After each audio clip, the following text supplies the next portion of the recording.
महातेजस्वी पाराशर मुनि यमुना नदी के उत्तम तट पर आए और उत्तम तट पर आकर के और उन्होंने महाराज वहां पर क्या देखा महाराज, वहां पर देखा कि एक बड़ी ही सुंदर अपने रूप लावण्य की छटा बिखेर रही एक स्त्री को देखा महाराज। मत्स्यगंधा को देखा तो महाराज देख करके गए और जाकर के पहुंचे वहां पर निषाद भी था जिसको वह दी गई थी कन्या। निषाद से कहा हमें उस पार जाना है, तो किसी कार्य को कर रहा था, अपनी बेटी को कह दिया कि एक काम करो, मैं इस कार्य को कर रहा हूं, तू जा करके और इन महात्मा को जो है उस पार करके आ जाओ नदी से।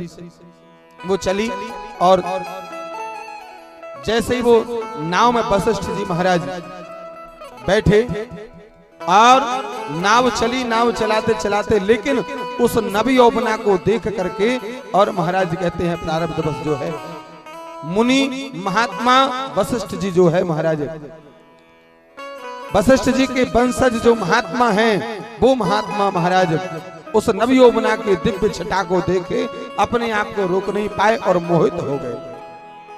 मत्स्यगंधा को देख करके मोहित हो गए। पाराशर मुनि तो जाकर के गए और उसके बाजू में बैठ करके उसके हाथ को पकड़ लिया। तो उस स्त्री ने बारंबार उस महात्मा से पाराशर मुनि से कहा कि महाराज देखो, आप इतने बड़े उत्तम कुल ज्ञानी कुल ब्रह्म ज्ञानी वशिष्ठ जी के वंशज हो और आप मैं एक मत्स्यगंधा मत्स्योदरी जिसके शरीर से भी दुर्गंध आ रही है ऐसी स्त्री पर मोहित हो रहे हैं। आपके कुल को शोभा नहीं देता, आपको शोभा नहीं देता, आपकी मान की मर्यादा सब भंग हो जाएगी।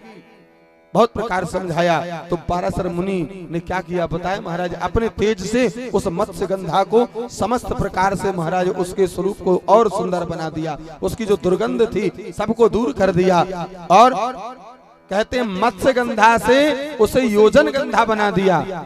कई योजनों तक उसकी सुगंध फैलने लगी महाराज। और फिर उसकी दाहिनी भुजा को स्पर्श किया। कन्या कहने लगी, हे धर्मज्ञ वशिष्ठ जी के वंशज, आप उत्तम कुलशील से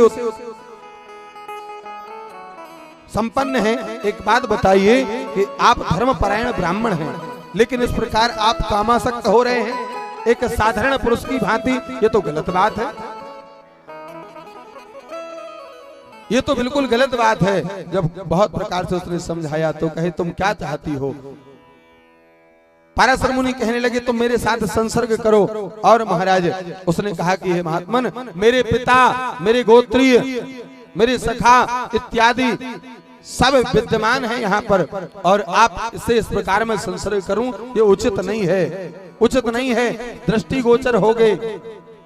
तो महाराज पाराशर मुनि ने क्या किया, उसी समय अपने योग बल से संपूर्ण 10 दिशाओं में पूरा कोहरा छा गया। अब तो किसी को कोई दिखाई ना दे। महाराज कहा अब संसर्ग करो।